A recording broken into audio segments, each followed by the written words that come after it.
Bonjour à toutes et à tous et bienvenue dans Deep in the Bricks, le format vidéo qui vous transporte dans l'univers de Star Wars et des Lego. Tout de suite, on commence la vidéo.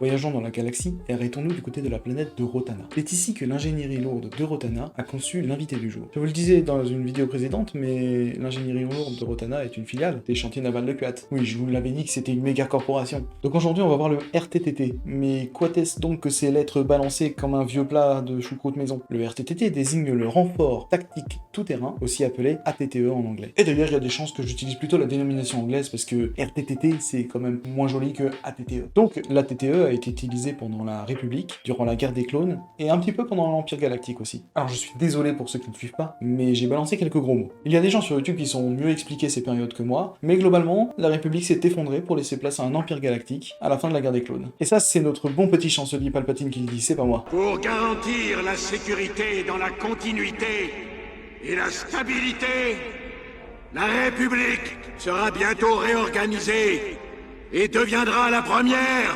puissance galactique impériale.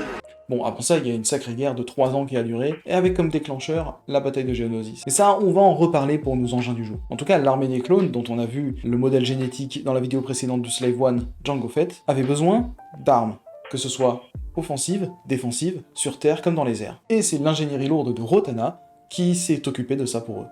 Et j'espère qu'on parlera un petit peu de tous les autres véhicules qu'ils ont pu concevoir. Aujourd'hui, on s'intéresse à un bolide de 6 pattes qui va à seulement 60 km/h. Alors on peut penser que c'est rapide, mais pour Star Wars c'est pas très rapide quand on a des vaisseaux qui vont à plusieurs centaines de km/h dans les airs. Du coup, les Rotaniens ont ajouté une particularité supplémentaire, c'est que ces véhicules sont déposés par des vaisseaux qui les emmènent directement sur le champ de bataille. Et pour information de ce que j'ai pu lire, c'est à peu près 2000 ATTE qui ont été déployés durant la seule bataille de Geonosis. 2000. Ouais, c'est vrai que ça fait surtout beaucoup parce qu'on sait que la TTE peut transporter une vingtaine de clones. C'est donc sur Geonosis qu'ils ont pu être testés, connaître leurs limites, leurs points forts, leurs points faibles, pourquoi c'était des tanks incroyables. Mais on verra leur puissance de feu dans la prochaine partie, ne vous inquiétez surtout pas. En tout cas, cette bataille marque un tournant majeur dans la République et dans le conflit qui les oppose aux séparatistes. De débuter vient juste la guerre des clones. Donc comme je disais, les ATTE ont été utilisés pendant la guerre des clones, mais aussi au début de l'Empire Galactique. Leur versatilité leur a donné une certaine longévité, mais ils ont quand même été remplacés plus tard par des marcheurs bien plus menaçants, les TBTT, ou appelés aussi AT-AT. Historiquement, il n'y a rien à dire de plus, ils étaient très nombreux, donc aucun n'a pu se démarquer comme l'a fait le Slave One parmi les Firespray. Le seul qui a marqué un petit peu l'histoire, c'est celui utilisé par le capitaine Rex et les commandants Wolf et Gregor, plus tard, après la guerre des clones, environ 15 ans après, puisqu'ils vivaient dans cette ATTE. On les voit dans Rebels, la série d'animation. Étudions un peu plus en détail notre ATTE.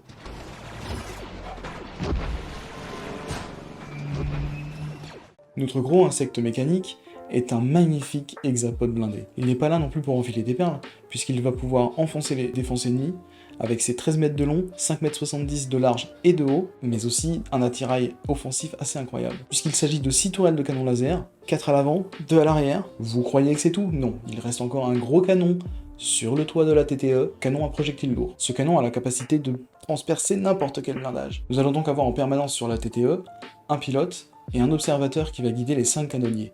2 à l'avant, 2 à l'arrière, 1 sur le toit. Cet engin peut aussi, grâce à ses champs tracteurs présents dans ses pieds, grimper à peu près toute surface verticale, comme un mur ou une falaise. Cette versatilité est une force indéniable dans les combats, et il peut s'adapter ainsi à la géographie de toute planète existante. Ah, et évidemment, ses pieds peuvent se coller à la coque d'un vaisseau dans l'espace. D'ailleurs, cette stabilité lui permet de transpercer n'importe quelle défense ennemie, puisqu'il peut passer à travers n'importe quel bouclier déflecteur.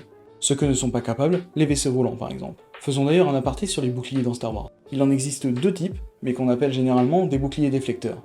Il y a les boucliers à particules et les boucliers énergétiques, qu'on appelle aussi boucliers à rayons. Les boucliers à particules sont des équipements standards présents sur tous les vaisseaux. Ils peuvent absorber certains projectiles comme les missiles à concussion, mais aussi les météorites qu'ils peuvent croiser dans l'espace. C'est d'ailleurs pour ça que dans cet extrait, le Faucon Millennium n'explose pas. Ces boucliers n'ont pas besoin d'une grosse source d'énergie, donc ils peuvent être placés en permanence. Cependant, sur des immenses vaisseaux, afin de laisser le champ libre à l'accostage d'un nouveau vaisseau dans leur hangar, il faut abaisser ce bouclier et sa protection. De plus, ces boucliers sont sensibles aux tirs à armes énergétiques, comme les canons laser. Les boucliers à énergie, eux, sont capables de disperser les décharges des armes énergétiques. Cependant, ils ont besoin de beaucoup de puissance énergétique pour fonctionner, et donc ils ne sont lancés que quand les batailles sont imminentes.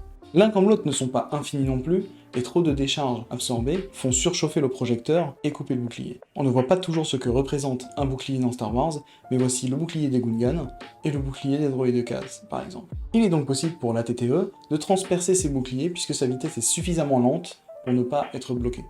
Lui-même est équipé de boucliers déflecteurs, ce qui lui permet d'être protégé des charges ioniques. Cependant, une mine posée au sol va avoir raison de lui. En effet, son ventre est beaucoup moins bien protégé. C'est d'ailleurs à cause de ce défaut que seront développés les AT-AT, puisqu'ils sont une coque beaucoup plus en hauteur, et qui permet aussi d'avoir une meilleure visibilité pour utiliser leurs armes. Revenons à notre blindé. Nous avons un cockpit, mais aussi 2 chambres avec les sièges des troupes. Au milieu du véhicule, on va avoir une section flexible en accordéon, un peu comme les bus doubles qu'on peut voir par chez nous. Ces sections flexibles contiennent les batteries nécessaires au fonctionnement du véhicule. Parfois, la TTE transportera des marcheurs de reconnaissance appelés TRTT, mais aussi ARRT en anglais. Très peu d'autres choses à dire, c'est un véhicule simpliste, prévu pour déployer les troupes sur le sol, mais c'est aussi un tank à l'artillerie létale incroyable contre l'adversaire. Il a aussi des possibilités de déplacement tout-terrain assez surprenantes. Mais maintenant, intéressons-nous un petit peu à ce que LEGO a fait avec ce véhicule.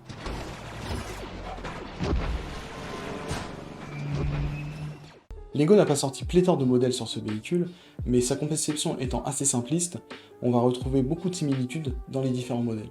Le premier modèle est sorti en 2003, et avec 634 pièces, on obtient aussi 4 clones. On s'en rendra compte après, mais il n'a pas à rougir de ses successeurs. En effet, il a déjà un bon mécanisme sur les 6 jambes, et il y a déjà des sérigraphies de présentes sur les rotules. Les armes sont toutes là, et on a aussi le droit à un speeder supplémentaire. C'est plutôt honnête pour un modèle aussi vieux. On passe rapidement sur un modèle réduit de 63 pièces sorti en 2004. C'est vraiment très peu, mais on reconnaît tous les détails du véhicule. Les modèles et véhicules sont toujours reconnaissables en modèle réduit, mais les détails sont souvent assez sommaires, ce qui n'est pas le cas ici, et je trouve que c'est pas mal. Il va falloir attendre 2008 pour un nouveau modèle, mais j'écorte mes explications, on va l'étudier juste après. En 2009, un nouveau modèle réduit de 94 pièces. Les pattes sont mieux finies, les pièces qui sont utilisées pour les canons sont plus intéressantes, mais par contre, il n'y a plus trop de couleurs, et malheureusement, les autocollants se sont fait la malle. En revanche, j'aime beaucoup la pièce utilisée pour les pattes, puisqu'elle rappelle la pièce qui est utilisée pour les torses des droïdes. LEGO nous offrira une réédition playset de la TTE en 2013. Les sérigraphies des rotules sont présentes uniquement sur les rotules intérieures, et malheureusement, on oublie les couleurs transparentes vertes utilisées dans le premier modèle sorti 10 ans auparavant. Il possède 774 pièces, et malgré des figurines plus nombreuses et plus diversifiées, on peut lui reprocher un manque de clones dans cette édition. Nous avons 2 droïdes séparatistes, un droïde de combat et un commandant droïde. On nous donne aussi un commandant clone, mais il n'a malheureusement pas de nom visiblement. Puis on a quand même 2 Jedi, ce qui est intéressant puisqu'on a un véhicule utilisé par la République pendant la guerre des clones, durant laquelle les Jedi ont été utilisés comme de vrais généraux. On a d'abord Mace Windu, que vous connaissez déjà puisqu'on l'a vu trancher la tête de Jango Fett dans l'épisode précédent, mais aussi un Jedi assez peu connu puisqu'il n'est visible que dans l'épisode 2, et ça uniquement 23 secondes. Oui, quelqu'un sur YouTube a fait une vidéo avec les 23 secondes de ce personnage. Et donc vous voyez l'extrait où on le voit le mieux. Je vous présente donc Coleman Trebor. J'espère qu'il vous a plu, puisque moi aussi. On termine avec la dernière édition de 2016, et elle est beaucoup transformée. En effet, c'est devenu la maison mobile du capitaine Rex et des commandants Gregor et Wolf, comme je l'ai déjà cité précédemment. Il est tiré de la série d'animation Rebels, et on retrouve ces 3 clones dans une version bien vieillie d'eux-mêmes.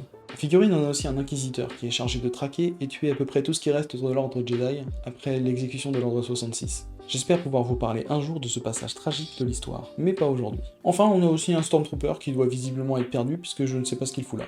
Le set possède 954 pièces et il est difficile d'en parler convenablement sans l'avoir entre les mains. Les modifications que l'on peut voir dans la série d'animation ont visiblement été bien retranscrites en LEGO, et on peut voir que les armes de l'hexapode ont aussi l'air d'avoir été changées. Sans plus attendre, je pense que vous rêvez de voir de plus près ce véhicule intriguant.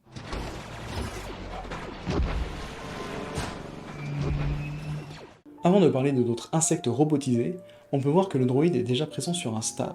Quoi, comme les sportifs à la fac là? Non, STAB, système de transport aéroporté personnalisé. C'est simplement un petit véhicule personnel équipé de répulseurs qui permet de se déplacer pour les patrouilles de reconnaissance. C'était un véhicule utilisé par la Fédération du Commerce, puis ensuite par la Confédération des Systèmes Indépendants. Alors on reviendra sur ces grands noms plus tard, mais globalement c'est les séparatistes. Alors notre ATTE. D'extérieur, on voit tous les blindages de la coque tout autour du véhicule. On a à l'avant du véhicule notre cockpit de pilotage qui s'ouvre. On peut aussi, afin de mettre le pilote Rex comme moi dans la cabine, retirer un petit morceau, et comme ça, on peut le mettre plus facilement dedans. C'est sûrement pas comme ça dans le vrai modèle du film, mais on va dire que Lego a ajouté cette fonctionnalité et c'est bien sympa. On a de très belles sérigraphies sur toutes les rotules, et elles rappellent fortement celles utilisées pour le modèle de 2003. Les 6 canons classiques peuvent bouger dans beaucoup de directions, mais ils mettent en évidence un problème assez majeur, c'est les côtés du véhicule. L'attaquer de face ou par l'arrière semble impossible, mais visiblement son point faible, c'est les côtés.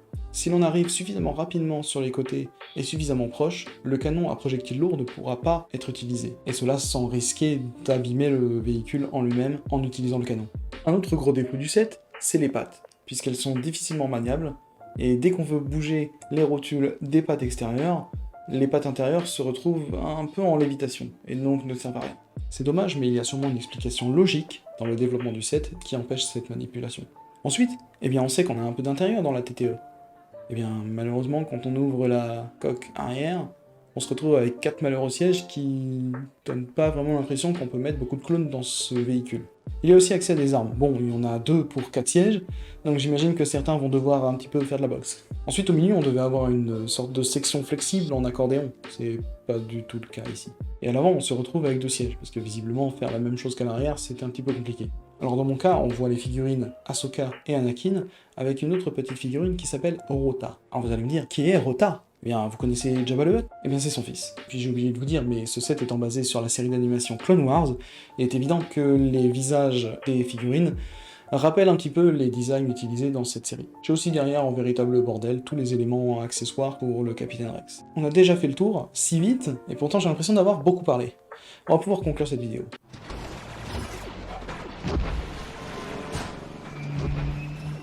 Maintenant que l'on a pu voir tout ça, est-ce que Lego a réussi à reproduire le véhicule le plus utile de la guerre des clones ? Je pense que c'est réussi si on veut avoir un visuel correct. Maintenant, l'intérieur est vraiment très pauvre. Le véhicule est simple, et quand le Slave One cachait toutes ses armes, la TTE nous les montre toutes, et c'est assez réussi pour le coup. Cependant, les mécanismes de marche, ainsi que l'intérieur, se foutent un petit peu de nous, alors que le modèle semble quand même assez simpliste. En tout cas, ça reste un joli set à exposer. Avant de finir cette vidéo, je remercie encore l'association Sois Folle pour leur soutien, et je rappelle qu'on peut les retrouver sur Twitter, Instagram, leur site internet, et évidemment une page et un groupe Facebook remplis de passionnés. J'espère que cette vidéo vous a plu, si c'est le cas n'hésitez pas à liker et partager sur les réseaux sociaux. Vous pouvez toujours me voir sur Twitch les lundis, mercredis et vendredis à partir de 21h, je serai ravi de parler de Star Wars et de Lego avec vous pendant mes streams. D'ailleurs, à l'heure où cette vidéo sort, il y a de grandes chances que je prévoie un stream montage de Lego de R2D2 pour la sortie de May the Force. Ce ne sera peut-être pas sur l'un des 3 jours cités précédemment, mais je vous invite à vous renseigner sur mes réseaux sociaux. C'était Chewbacca et je vous dis à très bientôt, et que la force soit avec vous.